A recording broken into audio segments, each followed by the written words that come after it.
The night has a way of revealing things most people never see. When the world slows down, when streets empty and lights flicker instead of glow, you start to notice patterns. Sounds linger longer.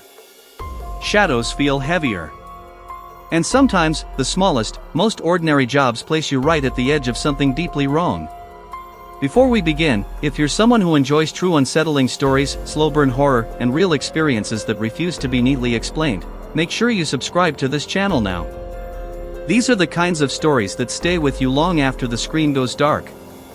My name is John, and for a long time, my life was painfully normal. I worked late nights at a fast food restaurant, covering the drive-thru while most of the city slept. It wasn't glamorous, but it paid the bills, and the quiet hours suited me. Night shifts have a rhythm to them. You learn the regulars, the usual orders, the strange but harmless characters passing through on their way somewhere else. That rhythm broke the first night a man ordered food and never came to collect it. At first, it didn't feel important. He spoke normally, ordered something common, paid without hesitation. The only odd thing was how carefully he avoided being seen. Tinted windows. The glass lowered just enough to pass a card through. Then he drove away before reaching the pickup window. I waited, confused, holding a warm bag of food that never found its owner. People do strange things late at night. I brushed it off. Then it happened again. Same voice. Same order. Same vanishing act. By the third time, coincidence was no longer an explanation. I started recognizing the cadence of his voice before he even finished speaking. I knew the food would never be picked up. I knew I would end up eating it later. And strangely enough, I stopped questioning it. That was my mistake. The night he spoke my last name, something inside me shut down. He said it casually, almost warmly, as if we were old acquaintances. My last name was not visible anywhere. I did not wear it. I had never given it. There was no reason for him to know it.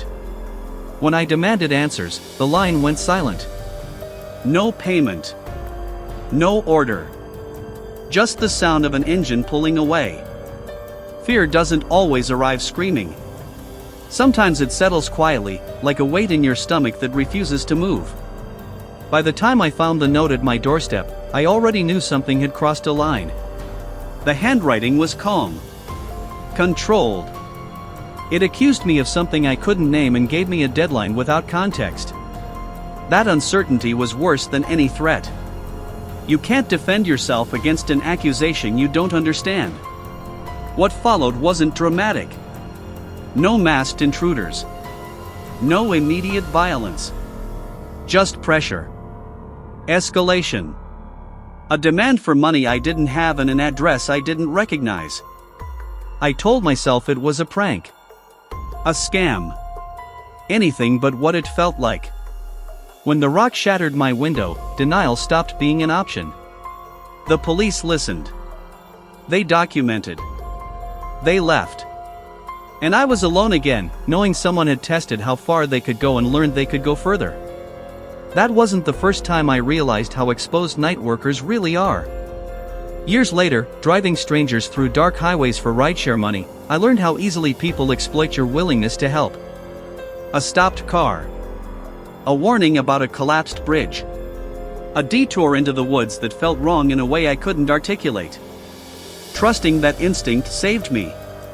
Returning in daylight taught me something worse. Someone had prepared that road. Someone wanted drivers to turn into it. And when I heard a scream echo through the trees, it became clear that hesitation had been the only thing keeping me alive. Not every threat announces itself. Some watch from camera blind spots. Working overnight security taught me that silence can be louder than noise. Motion alerts with nothing visible. Sounds without sources. Cameras shifting angles on their own. Footsteps that stop when you stop listening. When you are alone in a massive building, your mind tells you stories. But when evidence begins to contradict itself, when logic fails repeatedly, you are left with one conclusion you don't want to accept. You are not alone. And sometimes, the worst encounters don't leave physical evidence at all. At a 24-hour gym, I saw something I still can't explain.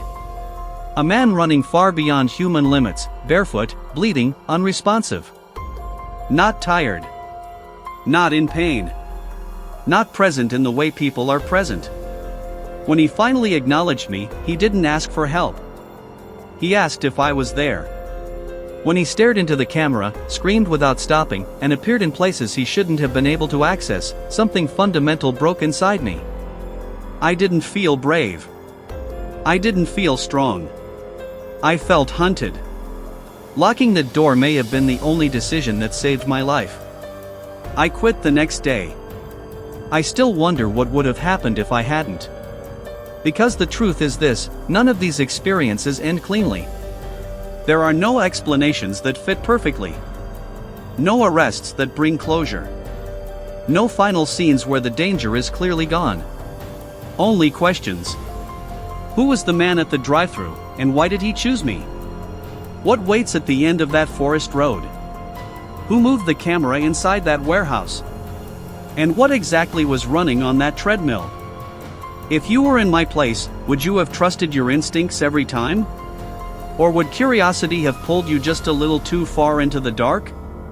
If this story stayed with you, let me know in the comments what part unsettled you the most.